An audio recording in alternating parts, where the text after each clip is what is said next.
বামলা শুটকিগুলোকে কেটে একটু গরম করে নিলাম, এটা ধুয়ে নিব বলে। এটা না আমি বামলা শুটকি দিয়ে করছি, কিন্তু এটা শীতল শুটকি দিয়েও করা যায়, তখন খুব স্বাদ হয় খেতে। বুঝেই গেছো আজকের রেসিপি শুটকি মাছের বড়া কুমড়ো পাতা দিয়ে।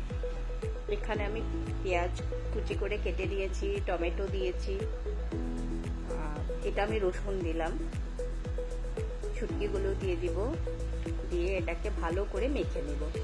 এখানে না শুটকিটাকে আমি কাঁচা দিয়েছি, এখানে শুটকিটাকে ফ্রাই করেও দেওয়া যায়, ফ্রাই করে দিলেও খেতে ভালো লাগে। আমি বামলা শুটকি দিয়ে করার কারণ হলো বড়াটা খাওয়ার সময় যখন মুখে শুটকিটা কামড় পড়ে না, খেতে খুব ভালো লাগে।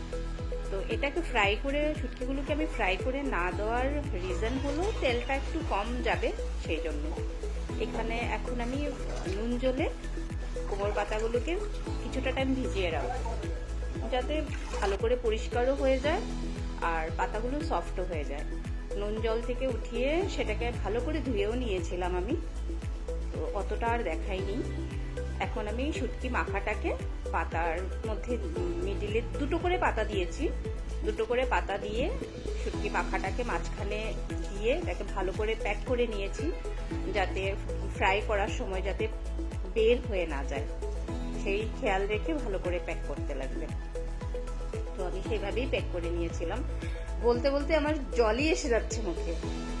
খেয়ে তো আগেই নিয়েছিলাম, এত টেস্টি হয় না, কখনো বানিয়ে খেয়ে দেখবেন, ভীষণ স্বাদ। যারা শুটকি ভালোবাসে তারা তো ভীষণই ভালোবাসবে। এখন আর যারা পছন্দ করে না, গন্ধকে সহ্য করতে পারে না, তারা অবভিয়াসলি স্কিপ করে যাও। তো আমি এভাবে এটাকে মুড়ে, সবগুলোকে আগে মুড়ে রেডি করে নিয়েছিলাম, তারপরে এগুলোকে ফ্রাই করব।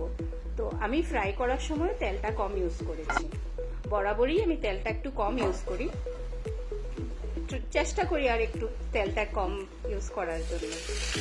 বেশি তেলে তো কখনো বানাতেই হয়, কিন্তু তেলটা কম ইউজ করাটাই ভালো।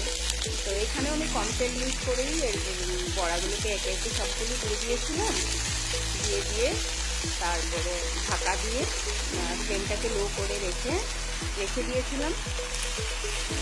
কিছুক্ষণ পরপর সেটাকে উল্টে পাল্টে নিতে হয়, তো সেইভাবেই আমি করে নিয়েছিলাম। একটা না আমার মিডল থেকে ভেঙেও গিয়েছিল, তো আমি সেটাকে উঠিয়ে আবার একটা অন্য দিয়েছি, সেই ভিডিওটা মনে হয় ভুলে ডিলিট হয়ে গেছে, তাই জন্য, না হলে সেটাকেও অ্যাড করে যেতাম। তো যারা এতক্ষণ ধৈর্য ধরে দেখলে ভিডিও, থ্যাংক ইউ।